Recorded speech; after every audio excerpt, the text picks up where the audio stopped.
incluso compartir protagonismos, que es lo que hemos hecho en Vitoria, y una vez garantizada esa estabilidad institucional, establecer las prioridades de los recursos. Y son muy sencillas. Esto no es un invento de nadie. Para los que tiene que haber los recursos que sean imprescindibles y necesarios son para los que se quedan, como se suele decir, en la calle. A estos son los primeros que tenemos que ayudar. Por lo tanto, las políticas de cohesión social, tan denostadas ideológicamente por algunos partidos políticos, son fundamentales. Son fundamentales. Porque teniendo una crisis mucho más grave y mucho más profunda que la que pudimos vivir en la reconversión industrial, ¿por qué en la calle se nota menos?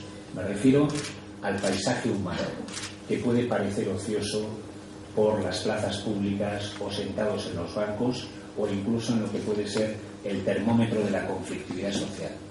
Porque hay un colchón de programas sociales que colabora y ayuda a que gente que lo está pasando muy mal, familias que lo están pasando francamente mal, tengan un sustento. Y luego la otra es muy evidente. Las instituciones, especialmente los ayuntamientos, tenemos una manía de hacer muchas normas y ser muy poco facilitadores a la hora del desarrollo de nuevos proyectos y nuevos programas de los emprendedores, y posibilitar incluso el que proyectos que pueden parecer consolidados puedan tener un salto y un valor añadido. Y en este caso, los recursos económicos yo creo que hay que ponerlos a disposición precisamente una vez atendida esa primera necesidad en generar un mayor dinamismo económico. Ya he comentado algunos proyectos concretos que hemos llevado a cabo. Hay muchos que no se creen, menos mal que los datos estadísticos que da el gobierno vasco no los da el Ayuntamiento de Vitoria, que hay muchos que no se creen el disparate de crecimiento del turismo. Quiere decir que hemos trabajado eficientemente en este sector, o por ejemplo en el ámbito del comercio. Pero en todo caso, y este es el remate final a esa pregunta, cuando además, esto sí que es muy coyuntural de este momento, cuando además las entidades financieras están teniendo tantas dificultades en poner los recursos económicos a disposición de la iniciativa privada, las instituciones públicas tenemos el deber de aprovechar nuestra solvencia para coger esos recursos y volcarlos en proyectos concretos, en dinamismo, en empleo, en riqueza, porque es, como digo, una obligación moral para mí. No podemos permitir que haya en este momento un solo recurso económico que permanezca ocioso por una cuestión de coyuntura. Por eso algunos, cuando se les levantan o se les ponen los pelos como escarpias en lo que se refiere a la utilización inteligente y no alocada de los recursos financieros, creo que están, aparte de haciendo demagogia, haciendo un flaco favor al listado a veces interminable de personas que tenemos en el paro. Entre los proyectos que usted ha citado está el Bike Center. La pregunta que le plantean es si cree que el gobierno vasco, el gobierno de Patxi López, va a facilitar económicamente ayuda para este proyecto antes de las elecciones. Bueno, seguramente quien ha hecho la pregunta no tiene toda la información. El gobierno vasco ya aporta 25,6 millones de euros. Y yo lo que quiero es que aporte más. Del mismo modo que quien dice que la aportación en este momento de 55 millones de euros del gobierno vasco a proyectos a una misma vía sirve para el dinamismo económico de esta parte de Euskadi, me imagino que nadie dudará del dinamismo económico que en esa otra parte de Euskadi va a generar el Bike Center. Entonces, bueno, yo lo único que deseo a este respecto es que sepamos que de la riqueza económica, de las sinergias económicas que va a generar este proyecto, la mayor parte la va a gestionar, por un lado el gobierno vasco, por otro lado las diputaciones, y luego en último lugar estaremos los ayuntamientos, pero en este caso es el ayuntamiento el que pone en marcha este motor económico. Usted ha destacado en su intervención en la importancia del sector del automóvil para Vitoria. Hay dos preguntas relacionadas con este sector. La primera se refiere a una noticia que aparece en los periódicos, y es que Mercedes-Benz, la planta de Mercedes-Benz de Vitoria, ha suspendido el ERE. Le preguntan o le piden su valoración sobre este hecho. Y la segunda pregunta que le planteo al respecto también es ¿qué reúne Vitoria o por qué reúne Vitoria buenas condiciones para la experimentación con el vehículo eléctrico? Si puede usted extenderse un poquito más sobre ese punto. Sí. Bueno, yo creo que hoy nos levantábamos con esta estupenda noticia que lo que pone de manifiesto es que las cosas están empezando a ir un poquito mejor, ¿eh? Y la mejor demostración es como decía, esta estupenda noticia de la suspensión del ERE de Mercedes-Benz, que es una de las empresas tractoras, ya no solamente de Vitoria, sino también del conjunto del territorio histórico de Álava. Y además tengo que decir que estoy convencido que seguramente más en el segundo semestre empresas pequeñas y medianas empresas que en este momento tienen también EREs, en las que se están haciendo un montón de horas extras y que se resisten, porque es normal que ocurra esto, porque todavía hay demasiadas incertidumbres, se resisten a cambiar las horas extras por la contratación de los trabajadores y trabajadoras. Estoy convencido que en el segundo semestre veremos más casos de estos de suspensión de EREs y de incremento neto de empleo, aunque sea en unos términos, como todo el mundo se puede imaginar, sobres. ¿Por qué Vitoria es una ciudad perfecta?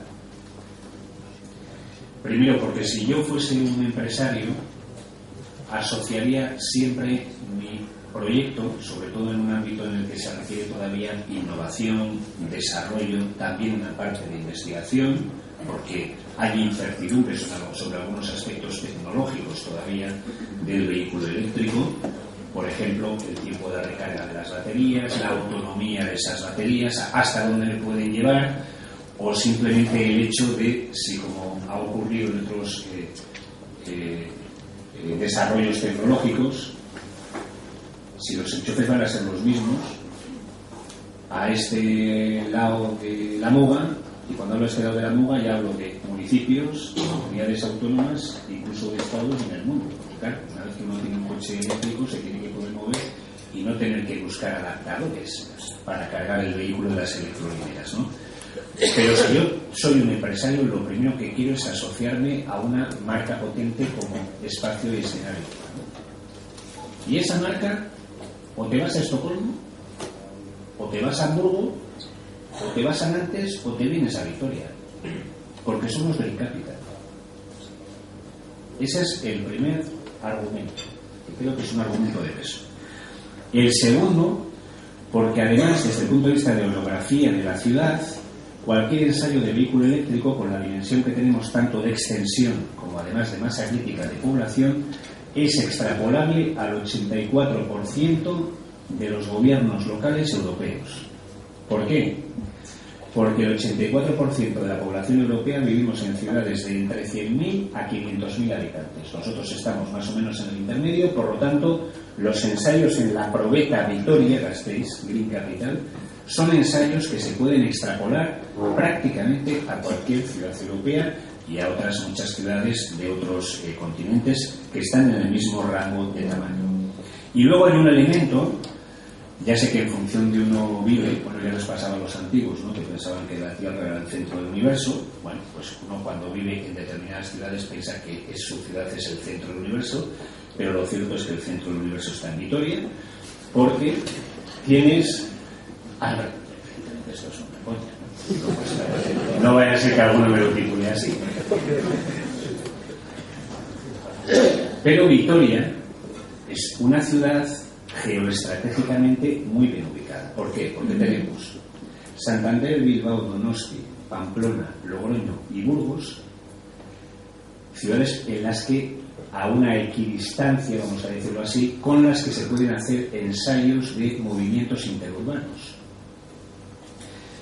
cosa que en otros sitios es más complicado tener esa configuración. Evidentemente no lo hemos buscado, es así, geográfica y geoestratégicamente es así. Y luego el último argumento, como me pedían un poco de extensión, es que, claro, cuando hay que hacer el acto de seducción a los ciudadanos para decirles, oye, no te preocupes que con un coche eléctrico no te vas a quedar colgado, no te va a dejar de cualquier manera, funciona como un vehículo, prácticamente un vehículo normal, tiene potencia, tiene replace, como que me da lo mismo. Pero los espacios urbanos de Vitoria son espectaculares.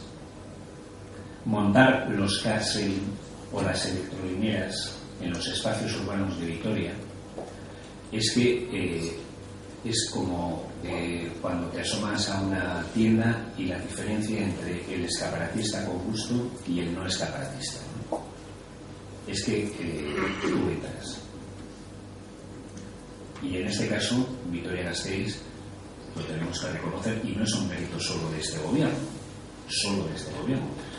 El diseño urbanístico de los espacios públicos de Vitoria, pues hay muy pocas ciudades que se puedan plantear competir con nosotros. Otro punto importante que usted ha citado y que tiene que ver con la movilidad también es la futura llegada del tren de alta velocidad. Se barajan muchos plazos. ¿Usted se cree uno? Sí.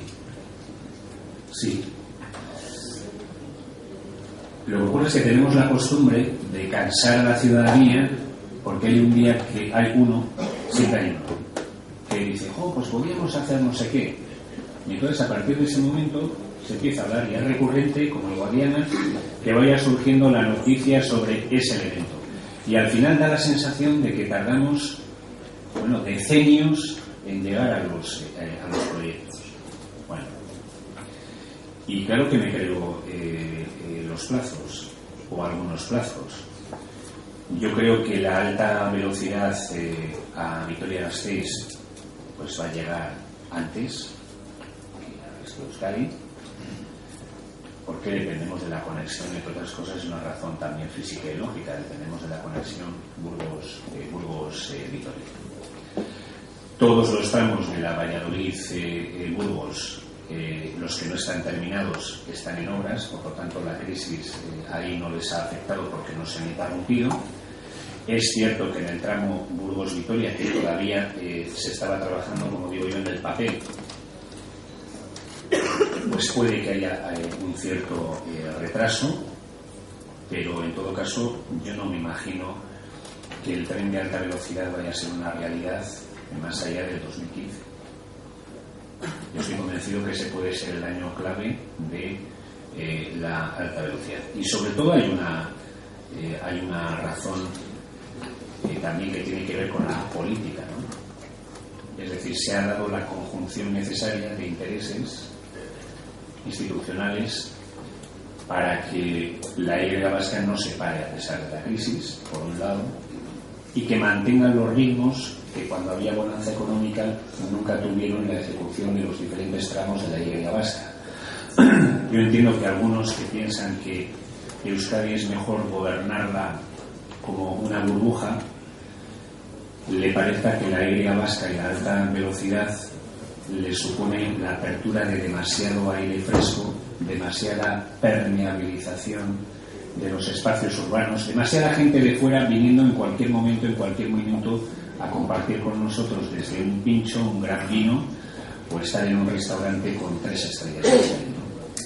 Pero en todo caso, quienes hablan de forma agorera de la Y vasca, en realidad creo, en cuanto a los plazos, a los años o los tiempos que quedan, en realidad lo que creo es que lo que están tratando de ocultar es un complejo. El complejo de no saber si serían capaces de liderar esta sociedad sin ver ser una burbuja, fuese un país abierto, de verdad plural y oxigenado. La siguiente pregunta que le traslado tiene que ver con el agua. Después de hacer una descripción de la eficiente y moderna gestión de abastecimiento de agua de Vitoria, de plantear si los problemas de abastecimiento de la llamada Oriental Alavesa podrían resolverse gestionados de forma integral desde la Sociedad de Gestión del Agua, que además presidió usted hace unos años. No es posible. Tendría que ser un consorcio como mínimo alavés.